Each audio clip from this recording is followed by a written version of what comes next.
447, 464. It's wanting to give us a triple. So 341. There's just so many different procs happening between the Cresselia stacks, the Prophecy stacks, the Magnify stacks, that it's going to be hard to tell which one is which. Alrighty folks, we are back with another spreadsheet video for you guys. The last spreadsheet video I did on Fang Mao was very well received. I'm glad so many people found it helpful, and hopefully you guys are diving into the spreadsheet yourself and using it to create your own builds. If you haven't checked it out and you're a fan of Fang Mao, check that one out. You can get access to the spreadsheet yourself through the description or the pinned comment in that one.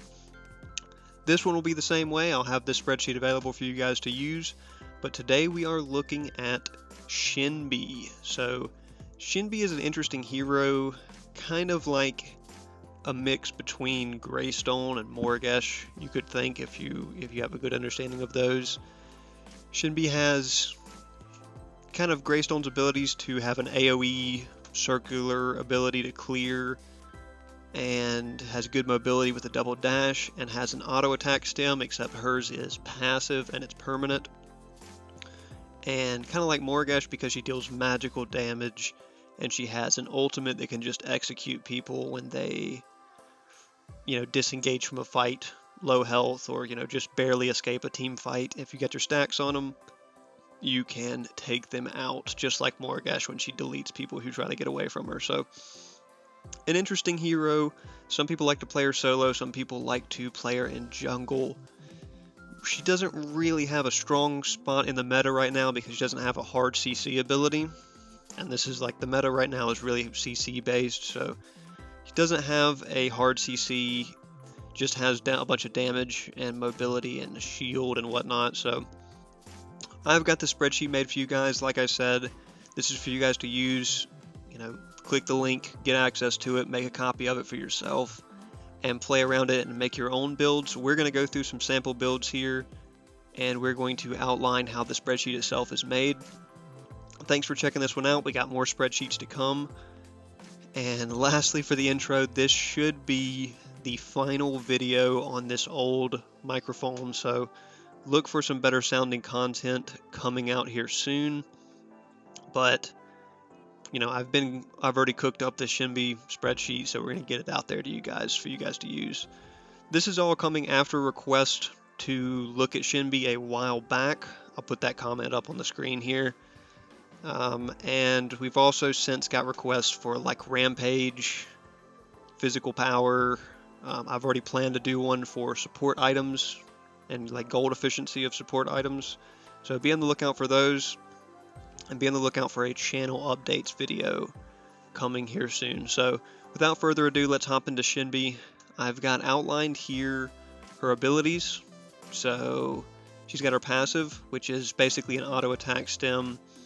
It gives you 12 plus 15% of your magical power on all of your autos as additional magical damage. So that's pretty strong, or at least it's pretty interesting. It's kind of like Prophecy, the item Prophecy, except it's just a permanent passive for, which is really nice. And it's good for builds where you're including, Typhoon for a lot of attack speed, and Prophecy, and stacking up a lot of auto attack builds. So, it's an interesting concept. You probably won't see too many people building auto on her, but it's nice. And then every once in a while, this does proc for triple damage, thanks to her passive, so it'll hit for harder than this sometimes. Then she's got the Line Wolf ability. I should have put their actual names in here, but they have kind of weird names. But we've got the Line Wolf ability. She sends out the Spirit Wolf in a line. It has very long range, and it has good scaling too. 185 at max rank, plus 45% magical power, and a very short cooldown. So this is the one you're going to see her clearing wave with often, standing back, spamming them out to build up stacks for her ultimate, and just one of her stronger abilities, her highest damage ability, as you can see here. We've got the Circular Wolf's ability, where she summons the wolves to run around her in a circle. They do 84 plus 25% of your magical power as magic damage, and there are 4 of them that circle you. I put times 4 here because you're probably not going to be able to hit someone with it more than like 4 or 5 times at the most if they're sticking to you. But you're going to get at least like 3 to 4 hits on people if you're just staying on them. It's on an 8-second cooldown, and important to note, it is also the ability that grants her the shield. So at max rank, the shield is 170 shield plus 50% of her magical power. So all of this scales off of magical power. It's not like the Fang Mao where certain things scale off of her pin or anything like that. It's all off of magic power. We've got the dash, which is on the longest cooldown of her abilities. It does 130 damage plus 50% of her magic power, and she can double dash with it by reactivating it. So I'm sure you've seen that before where she dashes, then she's got a couple seconds, and then she can dash again. And the second one does not cost any mana, so really no downside to always double dashing with her there.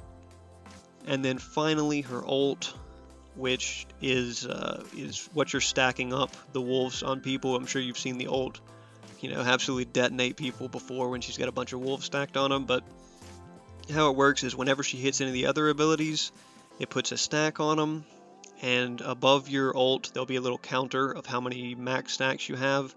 Then when you hit it, whichever enemy has the most stacks, it summons this many wolves around them or that many wolves around them, and they all jump onto them and deal damage. So individually, the wolves deal 125 plus 18% of your magic power, and if you've got the 8 stacks on them, you can see that is quite a bit of damage. You're looking at over 1,000 damage pre-pin, even if you don't have that much magic power. So good for detonating people, good for executing people when they escape and they're low, just like how you would use Morgesh's ult. So that's her abilities. We'll give you guys a item breakdown here of how I've set the spreadsheet up. So if you want to hop in here and use it yourself, you can hop in and get to work on it, creating your own builds. What I've done here is I've put the items right here in the first category. I've separated them as damage and health and armor, just so you can have an idea of, and also starters, of course. Just so you can have an idea of, are you building this item for damage? Are you building it for survivability?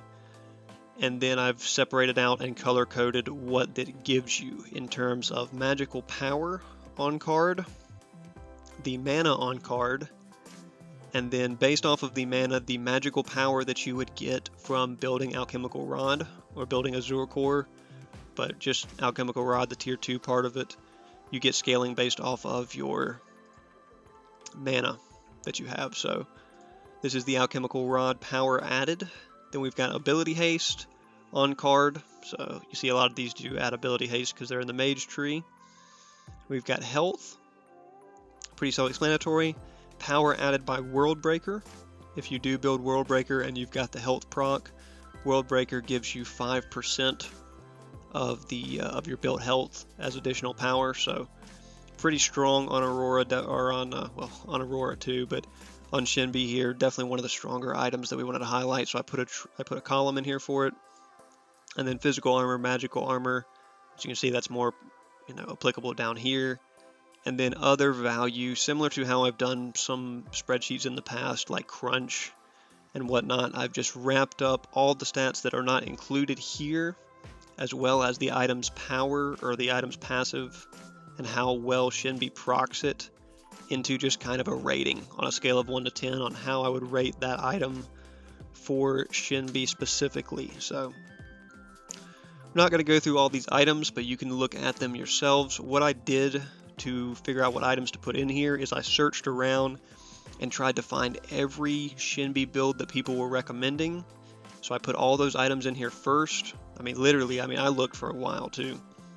Tried to find every Shinbi build, on a Meta City, on YouTube, collected all those items up and put them in here first, and then I went back and added some other items that I haven't seen recommended as much, but I wanted to just get them in the spreadsheet just to play with them a little bit. You've got like Cresselia in here, and Marshall, and some Plasma Blade, Spirit of Amir, some other items that you're not going to see often people building. Gaia Greaves, I don't think I've ever seen people really build that, but wanted to put them in here just to do some testing and do some, calculations, and to let you guys already have access to them in the spreadsheet if you want to play with them yourself. So that's what we've got going on here. You see a good bit of damage items. I think I've included every item from the magical category, the main menu magical, like mage items category. I think all of those are in here probably. There may be one or two that's not, but for the most part all of those are in here.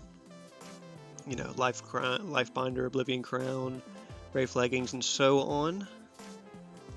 A couple from the support tree, like I said, Cresselia, Marshall, plasma blade from the carry tree, and then a lot of stuff from the tank tree. I've got Spellbreaker and Golem's Gift from the mage tree also in here because they give you armor for the magical and physical respectively. And a lot of health items, some items from the warriors tree. You know, even though nothing that gives you physical power, I don't think. No, I don't think so. I didn't put a physical power, you know, column because that's not really something you're building on her. And then the starters, these are really the only 4 starters that I've ever seen anyone build on her or recommend on her. You could also include the Aegis ability in here if you wanted, the Epic or Epoch for the stasis, but you know, I don't think many people are building on her. If you do want to include it, it's got the same stats as Soul Bearer, so no big deal here. Most of the time you're building one of the things off of the occult starter for her, so all 3 of those are listed here even though they have the same stats. So that's how the items table is broken down here. If there's any items that it's missing that you like to build on, or let me know in the comments. I will put them in here. But otherwise you can put some other items in here yourself if you wanted to do some really niche play testing with some like physical power items or some, you know, full attack speed crit type stuff, which I would not recommend at all. But here it is for you guys to use and make your own builds with. Check it out. Let me know what you think about some of these other value ratings. You know, this is opinion based, so I don't expect you to share the same ratings. Like I have a 10 right here on Caustica because, come on, it's a percent pin item, guys. But you know, some other ones that are ranked pretty low, you know, like Gaia Greaves I have as a 5, you know, that's pretty understandable. Giant's Ring I have as a 5, that may be a little low. That might, well, Giant's Ring, you get the value of it off of her ult, and most of the time you're saving her ult for like executing someone or finishing someone off. Void Helm at a 5. Actually, I may like to go ahead and change that to a 6. Void Helm is pretty valuable. Maybe not as good as like Flux Matrix. Yeah, Flux Matrix I have out here on an 8. So, but you know, check this out. It's going to help you a lot if you're going to make your own builds. It's going to speed up the process a lot of getting all these items in here, and also calculating up the World Breaker and Alchemical Rod power added. So that's how the builds or the item table is set up. Now we're going to take a look at the builds. We're going to try to go through it as quick as we can. I've made basically 5 builds, but the last 2 are very similar. Build wise, I'm going to go ahead and preface it with this. If you're building in solo lane, like I've said before, most games there's probably only 2 or 3 items that you're for sure locked in picking up when you first queue in, and then the rest of the items you should be basing on your build on how your opponent, you know, matchup is, how the enemy team's comp is, and how the pace of the game is going. Solo lane is kind of the hardest lane to build in because your build needs to change game to game in order to keep up. But we've got some sample builds here.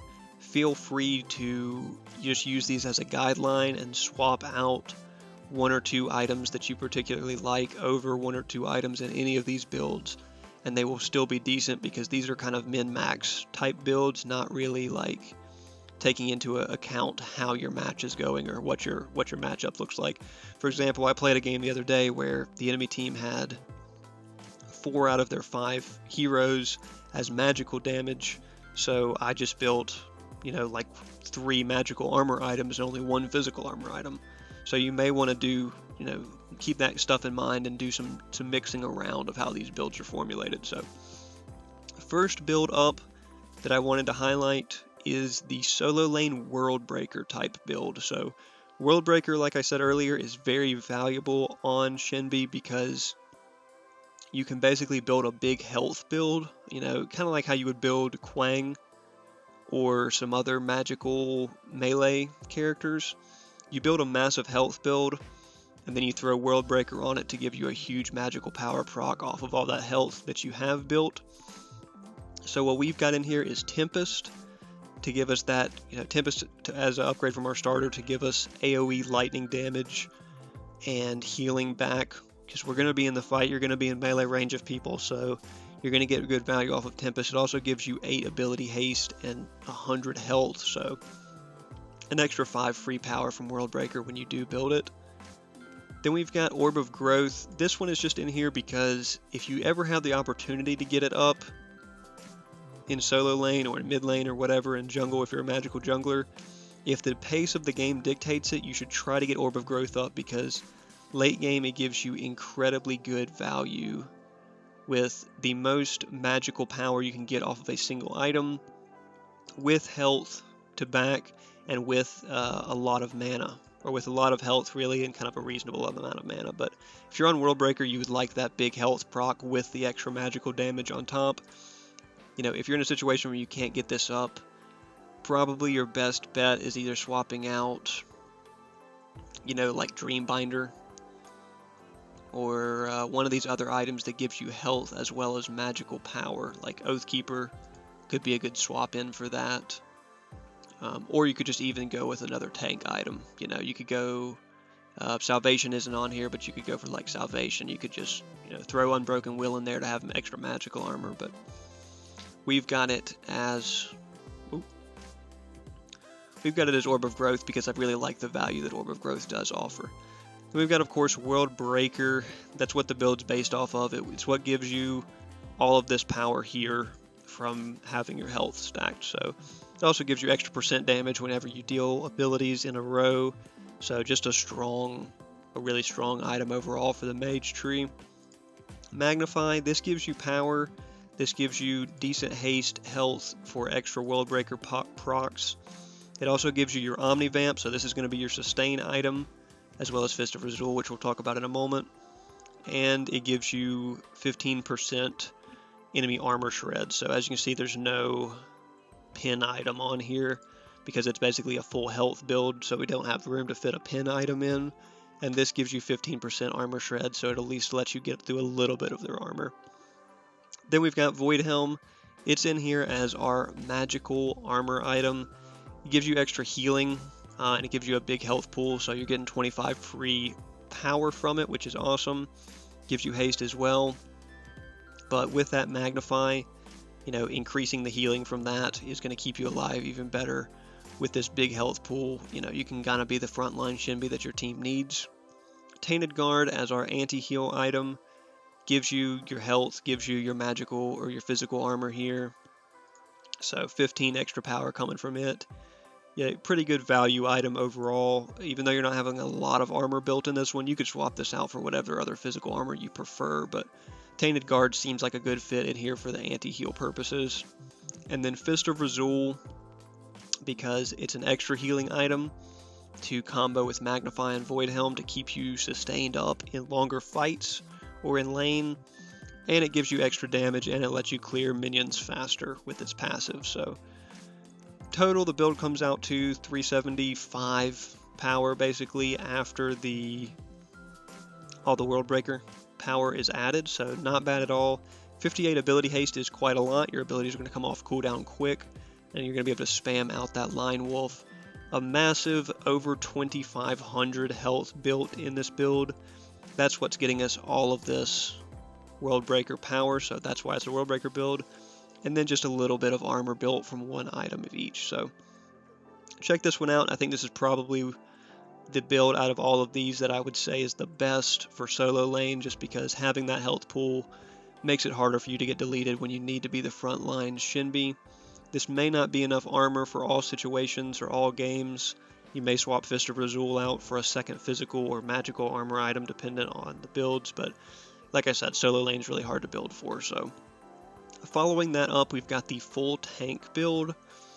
This build, you know, this is instead of building a bunch of health, you're building a bunch of armor items. So we've got Soul Bear in here because it's a little shield proc when you hit it, which is nice for survivability in a team fight. There's also lifesteal, so it will get you healed back up in this build that doesn't have a lot of sustain. This is kind of your only sustain item to hit in a big team fight and keep you in the fight for a little bit longer duration.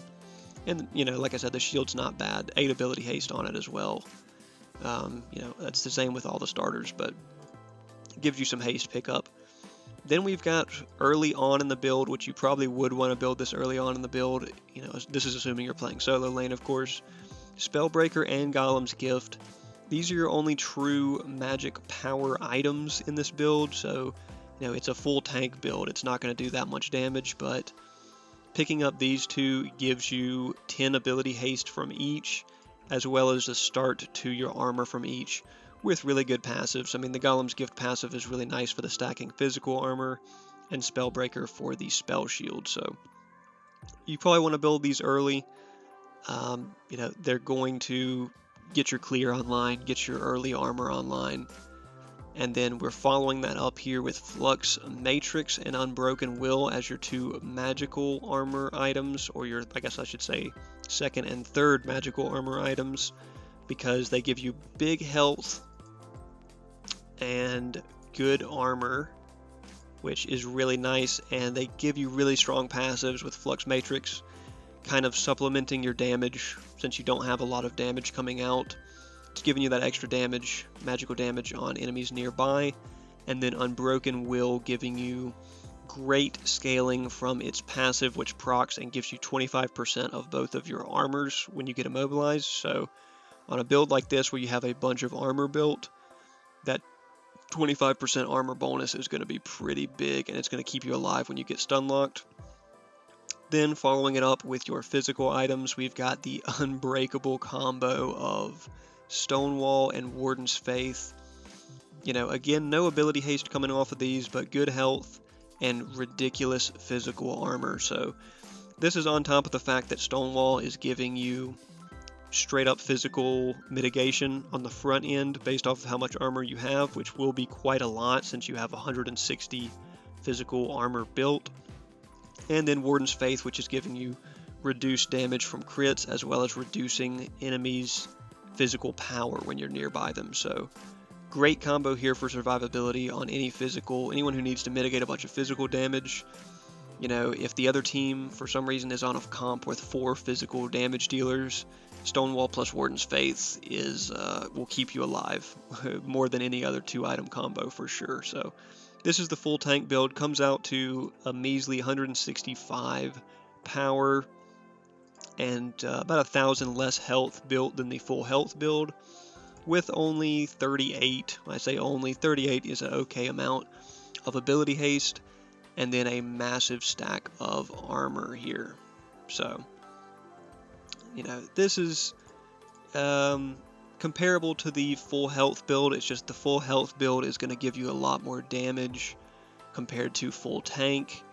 You know, you're only building either one of these in solo lane, and it's really just dependent on what the rest of your team comp looks like. You know, if you've got a really squishy support or a jungler who's kind of a burst assassin type jungler, and you need somebody to survive longer in fights or frontline for your team, you're going to take one of these, and it's really up to personal preference. I think both of them could be good. I think the World Breaker one is going to give you better potential to win your lane, and the full tank one is probably going to give you better potential to frontline by the end of the game. So, you know, pick one of those out if you need to be your team's frontliner. Next up, we've got the standard, what I've titled Jungle Mori or Jungle Morgash build. This is basically playing Shinbi as a jungling Morgash or a jungling, you know, mage with a big assassin ultimate. So we've got Obelisk in here as your start. This gives you stacking power, and in the jungle you're going to have the opportunity to stack this up very easily because you can get it early, and then, you know, progressively throughout the game, every time you use it and then kill a minion with it, you get 1 free power. So if you get 30-ish power, maybe even 40 power by the end of the game off of this, it's going to help you out a lot. And then we've just got a full kind of standard magical damage and penetration build. So, you know, if you're in the jungle or your goal is to deal damage, you need pin, and that's what we've got here. We've got Azure Core first because it does give you a little bit of extra scaling from the, the only other item is Azure Core and Megacosm that you get extra power from. But Azure Core is in here because it gives you that shield. So on a melee physical or a melee magical damage hero like this, or like a jungler like this, where you're going to be on the front lines at some point, where you're going to be diving people at some point, it's nice to have that shield just to save you when things are getting rough. It won't be a massive shield because you're not building full mana, but it'll be a decent shield. We've got Megacosm in here for the consistent tick damage. Also gives you 12 extra power from the mana and a bigger shield from the mana with more ability haste, so great overall value from Megacosm there. Time Warp because, come on, it's Time Warp, 80 power, 15 ability haste on card, but more importantly, the passive that's going to give you ridiculously faster cooldowns. You know, this has got 58 total ability haste on this one, on this build compared to the 58 on this one, but Time Warp's like an effective 15% extra cooldowns on top of your ability haste cooldowns, so really fast cooldowns on this one. Caustica because it's percent pin, it's incredibly strong. You need it to punch through tanks, but it also gives you much better damage against even soft targets because they're going to have level up armor. Then we've got Spirit of Amir and Wraith Leggings in here. Spirit of Amir, both of these are in here for flat pin.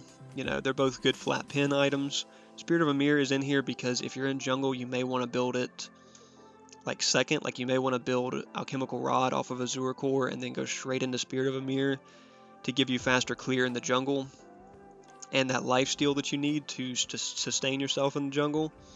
But out of the jungle, it's going to give you percent scaling extra power, which is nice because you have a nice base power number to scale that off of, as well as, like I said, being in here for the pin. So strong item. I like Spirit of Amir. I miss the days when it gave you movement speed as well, but that's okay because we've got Wraith Leggings in here.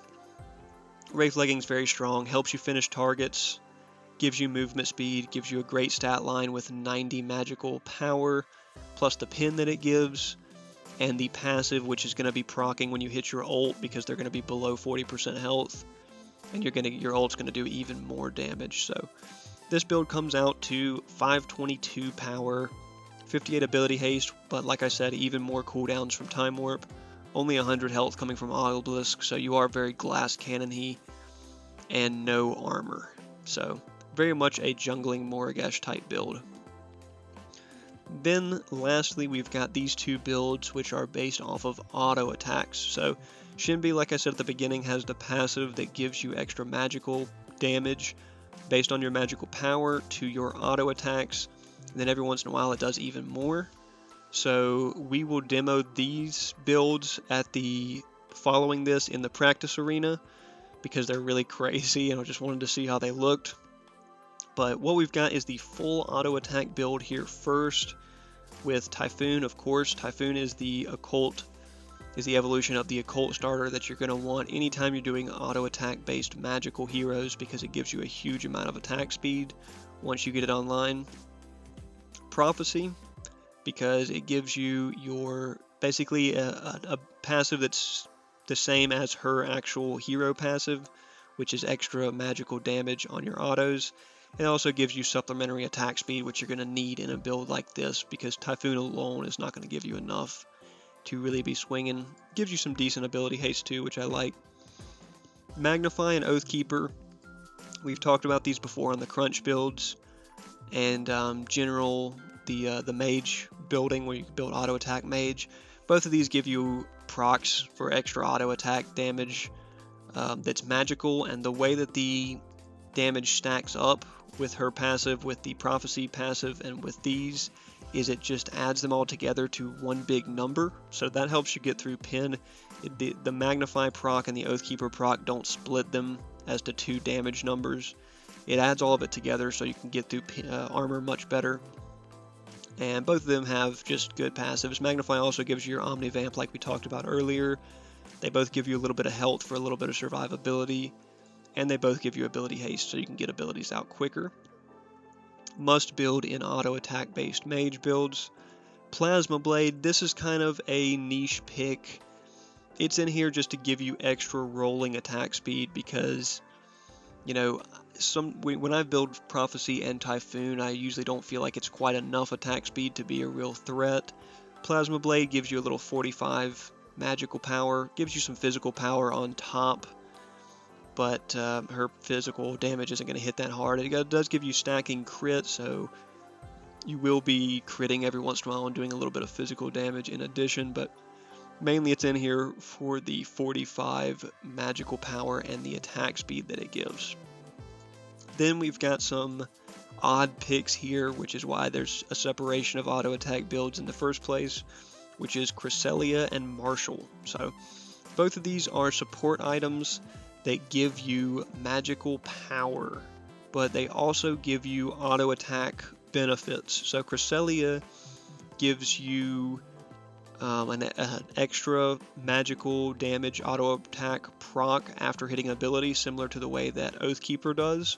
It's just a little bit smaller, and it also gives you a permanent little small added damage to your auto attacks. So it's just in here, you know, gives you a bunch of haste, gives you a bunch of extra cooldown from its passive as well. So it's just in here kind of just to try out, as well as Marshall, which gives you 50 magical power, but it also gives you and your team bonus attack speed. So this build is able to get up to quite a lot of attack speed. With Typhoon stacked, you're getting to 280% attack speed. With 385 built magical power, 385 built magical power here, and an absurd 83 ability haste because you're getting 20 from Cresselia and 15 more from Marshall. So a little bit of health coming off of Magnify and Oathkeeper, and again, no armor because this is very glass cannon-y, but, you know, hopefully you can stay healed up enough from Magnify. Auto attack is not super the meta right now, but it's something we needed to investigate and check out. So here's the full auto attack build. Now, similar to that, we have what I've called the reasonable auto build.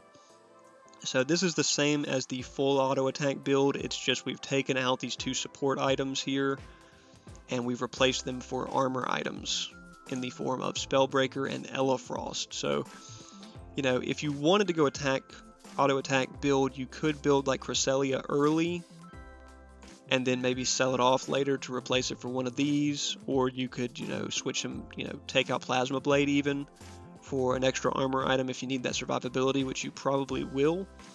But what we've done is pull out those two support items, replace them with Spellbreaker and Elefrost to kind of bolster the survivability of this build.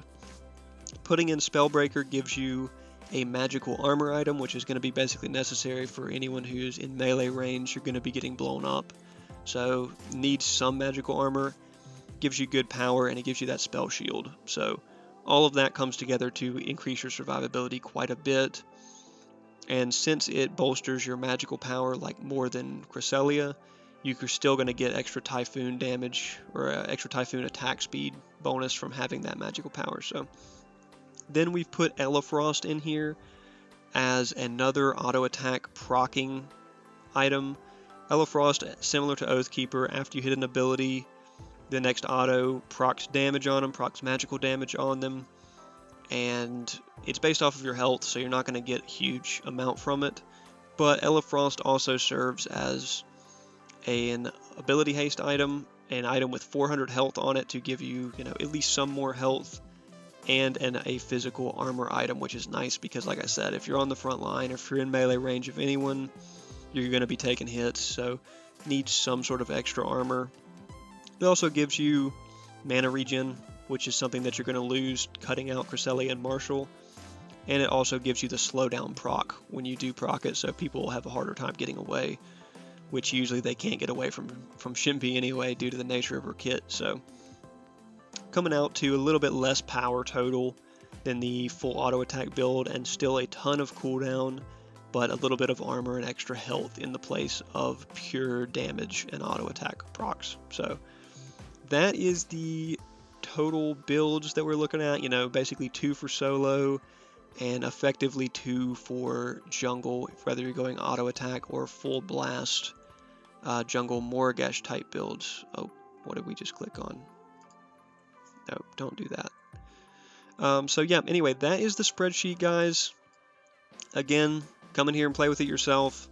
We're going to hop right here into the training ground and take a look at this auto attack build to close the video out.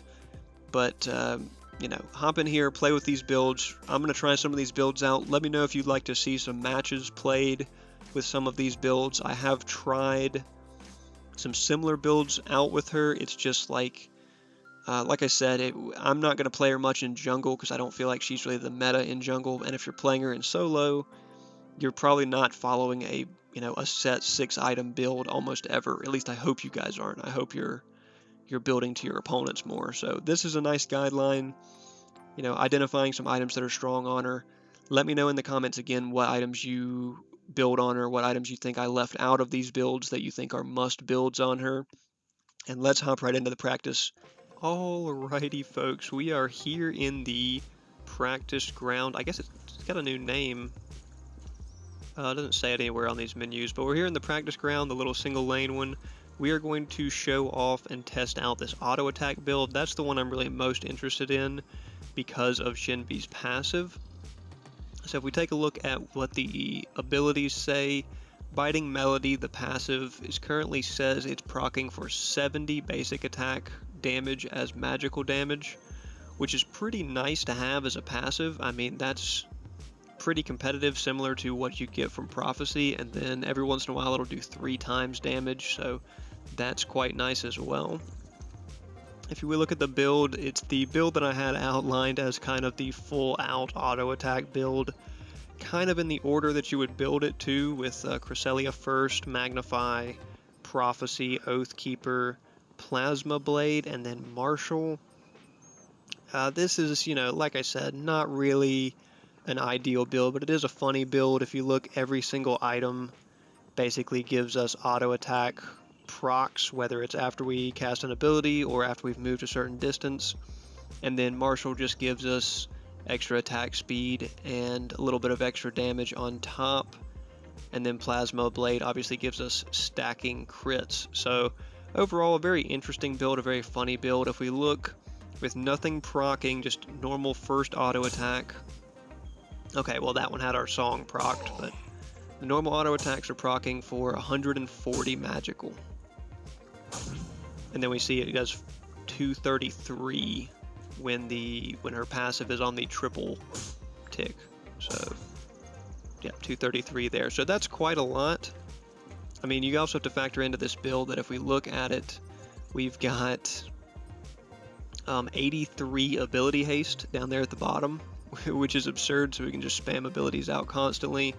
Decent mana regen as well, because we have Cresselia and Marshall in here, so we're going to be able to spam abilities quite frequently.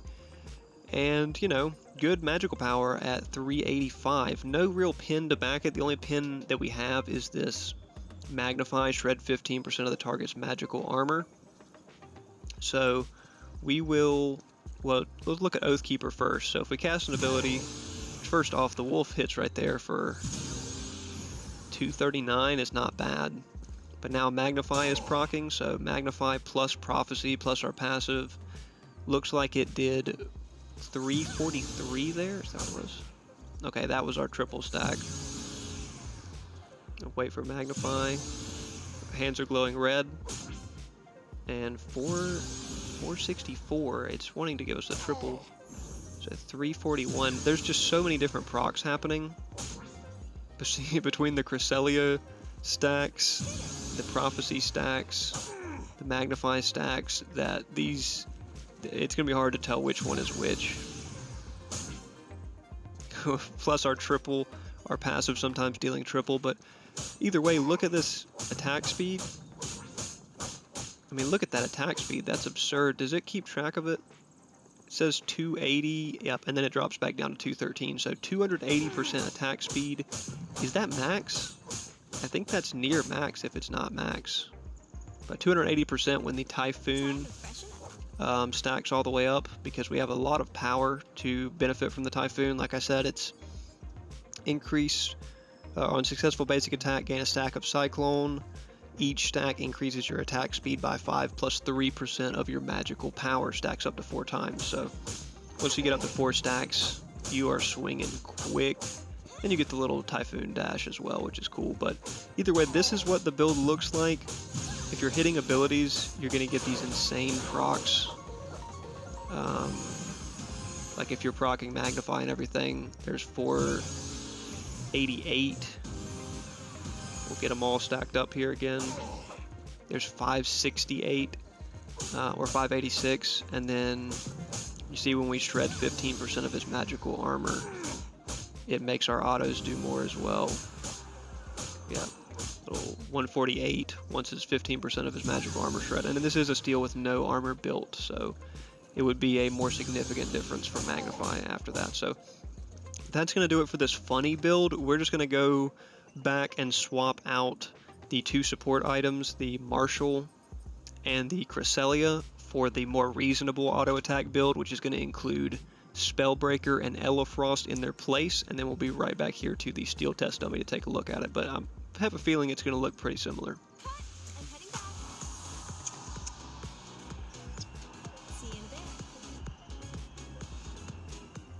Alright, so we are back here at the steel test dummy. We take a look at the build again. We have now got Spellbreaker and Elefrost in here in place of the 2 support items. The support items are good because they give you the mana regen, but you have no armor on that build, so it's not really reasonable to build as an auto attacker where you have to be on people. Spellbreaker at least gives you 35 magical armor, still gives you haste, and it gives you the spell shield, which is really nice. And then when the shield's up, you get an extra 15% magical power, which is why our magical power number is so high.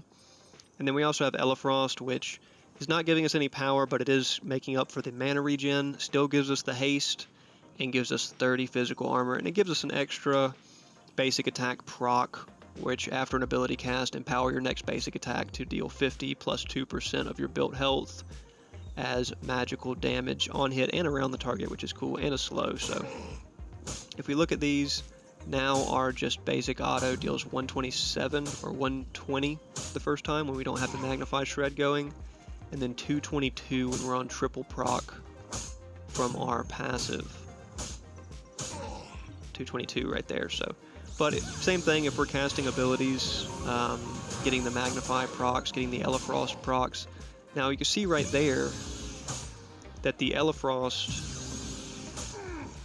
okay, no, it's all stacking together. So that is one benefit. It stacks it all together into one big number. So it helps you get through the pin better. It helps you get through their armor better, even though there's not a lot of pin on this build. It stacks all of those procs at the same time. And you can see in the bottom right, when Elefrost and Oathkeeper proc here when they go on cooldown at the same time there. So, you know, it is a funny auto attack speed build. You can see that on this one, when we get fully stacked up on Typhoon, we only get to 369, basically 370 auto attack speed, because we don't have the Marshall auto attack speed. But we do have a little bit more power because our shield is active now. I don't think there's anything that I can get to hit me to break this shield, but when your shield's down, keep in mind you are going to have 15% less magical power than this, so it's not going to be as much attack speed, it's not going to be as much damage, but you're trading that out from the full auto attack speed build to this more reasonable one where you do have after level up armor 108 physical armor and 85 magical armor. So not bad at all. The 8% magnify lifesteal will keep you sustained somewhat, and you can see that we do get some crits in every once in a while. The attack speed is still very fast without Marshall, and geez, yeah, it is quick. These procs, I don't know if we can get a proc over 500 again. Yep, there's 542, the Elefrost and everything procs, so it's going to get through armor just fine without the pin, but, you know, it is what it is. So thanks for checking out the video, guys, and the spreadsheet.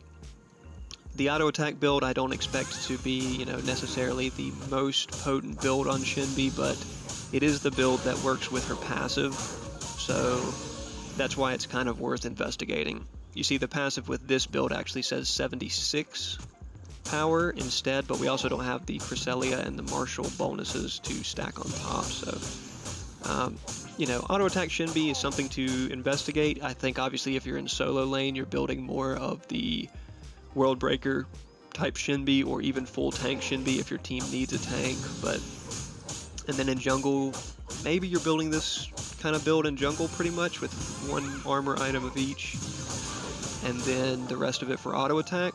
But still, you may be better off just building the standard magical power, hit people with your abilities, because look at the range that the wolf has. I mean, the wolf has incredible range, and that's on top of the fact that if you get your ult stacked up here, you know, you can, and it says over your ult, the little ticker for how many wolves you have.